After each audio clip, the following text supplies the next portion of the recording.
Okay. So actually இன்னைக்கு வந்து நம்ம introduction மட்டும் பார்க்கலாம். Okay, programming ஓட basic மட்டும் பார்க்கலாம். ஓகேவா? Fine. So program அப்படின்றது என்ன? What is program?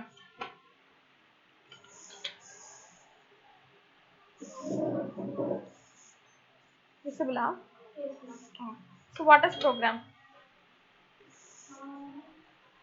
அது வந்து ஒரு instructions மாதிரி. Okay, instructions. Okay, எதுக்காக அந்த instructions?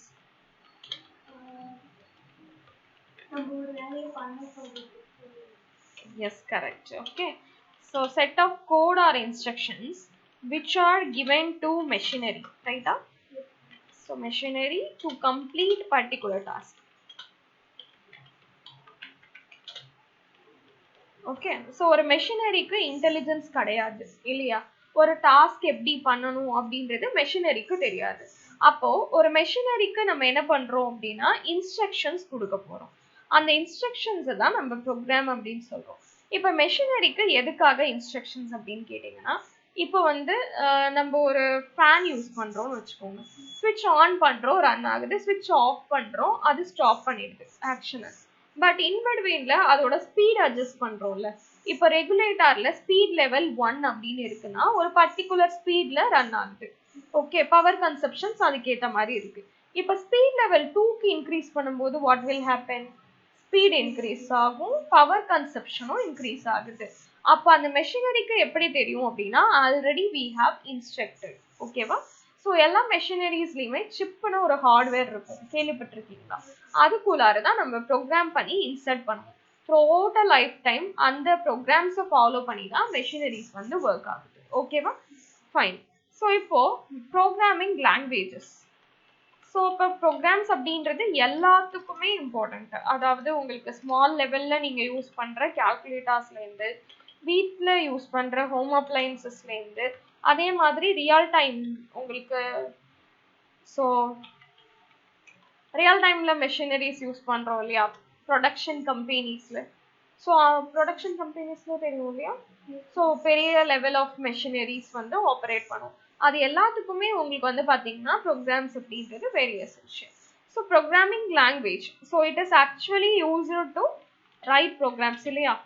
ஸோ ப்ரோக்ராம் பண்ணுறதுக்காக நம்ம யூஸ் பண்ணுறது தான் programming languages. Okay fine. So என்ன பெனிஃபிட், எதனால ப்ரோக்ராமிங் லாங்குவேஜஸ் சூஸ் பண்ணணும் ப்ரோக்ராம் பண்ணுறதுக்கு? Any idea?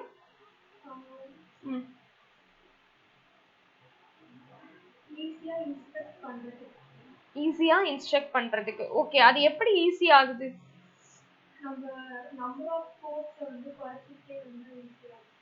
Okay, coding reduce ஆகுது அப்படின்னு சொல்றீங்களா? Okay fine. So I will tell. So it is like a grammar. இப்போ எப்படி நம்ம கம்யூனிகேட் பண்றதுக்கு லாங்குவேஜஸ் யூஸ் பண்றோம்? இப்போ நமக்கு தமிழ் தெரியுது, கம்யூனிகேட் பண்றோம் இல்லையா? அதே மாதிரி மெஷினரி கூட கம்யூனிகேட் பண்றதுக்காக நம்ம யூஸ் பண்ற லாங்குவேஜஸ் தான் ப்ரோக்ராமிங் லாங்குவேஜஸ் அப்படின்னு சொல்றது. So it is like a grammar தான். இப்போ ஃபார் எக்ஸாம்பிள், இப்போ நம்ம தமிழ்ல கம்யூனிகேட் பண்றோம், but we are having some certain formats இல்லையா? ஒரு சென்டென்ஸ்னா இப்படிதான் இருக்கணும் அப்படின்னு சொல்லிட்டு ஒரு சில ஃபார்மேட்ஸ் இருக்கு, அதை ஃபாலோ பண்ணி நம்ம கம்யூனிகேட் பண்றோம். அதே மாதிரி தான் ப்ரோக்ராமுக்கும் உங்களுக்கு செட் ஆஃப் ரூல்ஸ் இருக்கு. ஒரு ப்ரோக்ராம் இப்படிதான் கிரியேட் பண்ணணும், இப்படி எக்ஸிக்யூட் பண்ணணும்னு. அதை வந்து நம்ம ப்ரோக்ராமிங் லாங்குவேஜஸ்ல தான் அச்சீவ் பண்ண முடியும். அதனால நம்ம ப்ரோக்ராமிங் லாங்குவேஜஸ் யூஸ் பண்றோம். we can define இது வந்து standardized way to create programs. okay, so ஒரு formats. okay, programming languagesல formats இருக்கு programs write பண்றதுக்கு. அதனால உங்களுக்கு வந்து ஈஸியரா நீங்க ரைட் பண்ணிக்க முடியும். அதே மாதிரி next thing, so compilers and interpreters are available. இது கேள்விப்பட்டிருக்கீங்களா?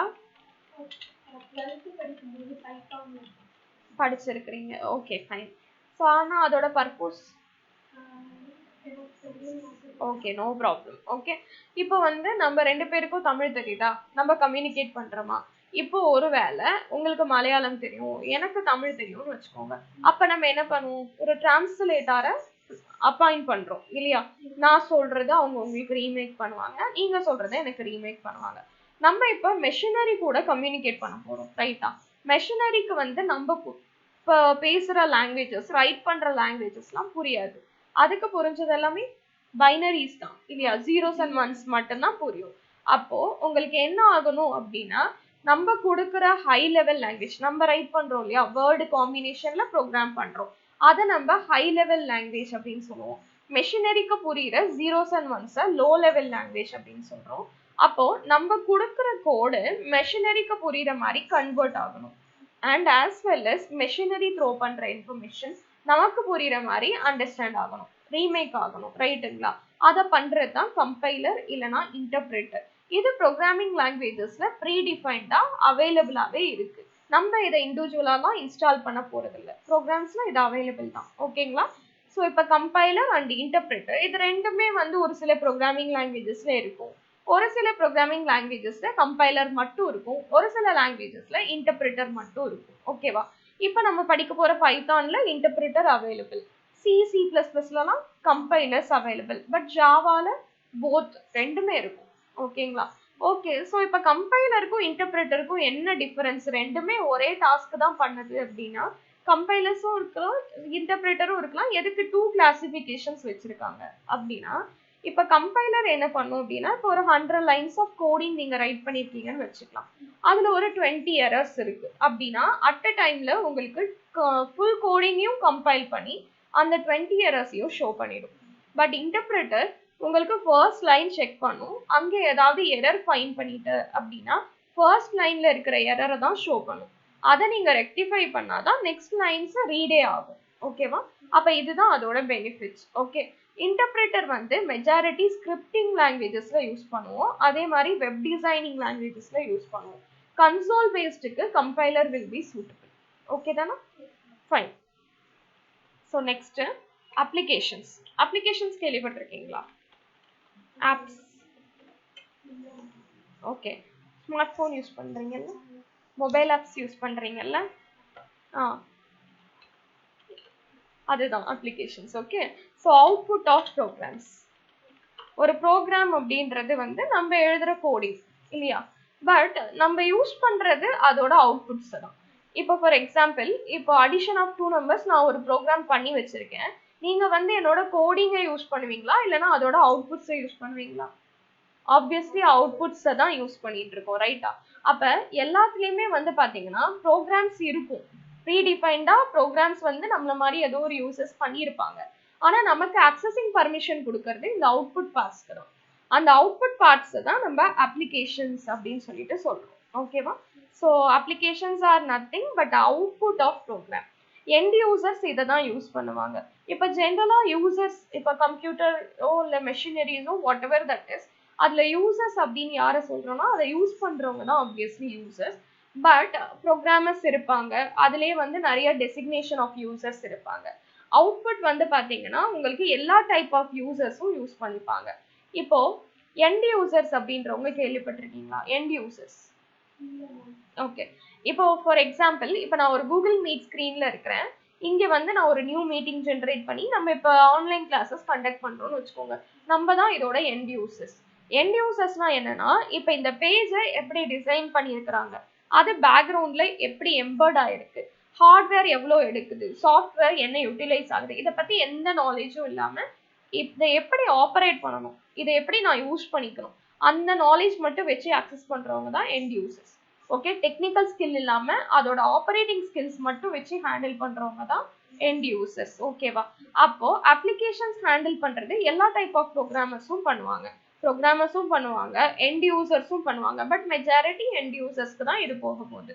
அப்ப எண்ட் யூசர்ஸ் ஒரு அப்ளிகேஷன் யூஸ் பண்றாங்கன்னா அது ரொம்ப எப்படி சொல்றதுன்னா யூசர் ஃப்ரெண்ட்லியா இருக்கணும். அதாவது பட்டன் கிளிக்ஸ், டெக்ஸ்ட் பாக்ஸஸ் அந்த மாதிரி தான் நம்ம டிசைன் பண்ணணும் ஜென்ரலா அப்ளிகேஷன்ஸ். ஓகேவா? Fine. So types of applications. இப்போ அப்ளிகேஷன்ஸ்ல நிறைய டைப்ஸ் இருக்கு, பட் மேஜரா ஒரு 3 கிளாசிஃபிகேஷன் பண்ணலாம் நம்ம applications. Console applications, mobile applications, web applications. ஓகேவா? இது ஏதாவது கேள்விப்பட்டிருக்கீங்களா? Okay, no problem. ஸோ இப்போ கன்சோல் அப்ளிகேஷன் அப்படின்னா it will runs on a window. அதாவது ஒரு விண்டோக்குள்ளார ரன் ஆகுற அப்ளிகேஷன்ஸ். இப்போ இந்த நோட்பேட் இருக்கா, இந்த நோட்பேட் ரன் பண்ணணும்னா நமக்கு ஜஸ்ட் இதுல சிஸ்டம்ல ஓஎஸ் இருந்தா போதும். நோட்பேட்ன்றது டிஃபால்ட் டூல், ரைட்டுங்களா? அப்போ அதே மாதிரி இப்போ ஒரு போட்டோஷாப் இருக்கு சாஃப்ட்வேர். அப்போ போட்டோஷாப் நீங்க ஒர்க் பண்ணணும்னா அந்த சாஃப்ட்வேர் இன்ஸ்டால் மட்டும் பண்ணா போதும். இந்த விண்டோலயே நீங்க கிரியேட் பண்ணி இங்கேயே சேவ் பண்ணி ஒர்க் முடிச்சிடுறீங்க. அப்ப இதுதான் கன்சோல் அப்ளிகேஷன்ஸ். ஓகேவா? எக்ஸ்டர்னல் சப்போர்ட் எதுவுமே இல்லாம உங்களுக்கு ரன் ஆகுற அப்ளிகேஷன்ஸ். ஓகேவா? இதுல வந்து நமக்கு போட்டோஷாப், டேலி அந்த மாதிரி எல்லாமே நம்ம சொல்லலாம். அண்ட் அதே மாதிரி எம்எஸ் ஆஃபீஸ் 360 ஆனா வராது, நார்மல் எம்எஸ் ஆஃபீஸ். ஓகேவா? அண்ட் ஆஸ் வெல் அஸ் உங்களுக்கு வந்து மெஷினரி கோடிங்னு நம்ம சொல்லியிருந்தோம் இல்லையா, அந்த மெஷினரி கோடிங் கூட இதுல தான் உங்களுக்கு வரும். ஏன்னா நம்ம ஒன்ஸ் அதுல ப்ரோக்ராம் பண்ணி இன்செர்ட் பண்ணிட்டா through out life time machinery அதுதானே ஒர்க் பண்ணுது. ஸோ தட் இது கன்சோல் அப்ளிகேஷன். ஓகே தானா?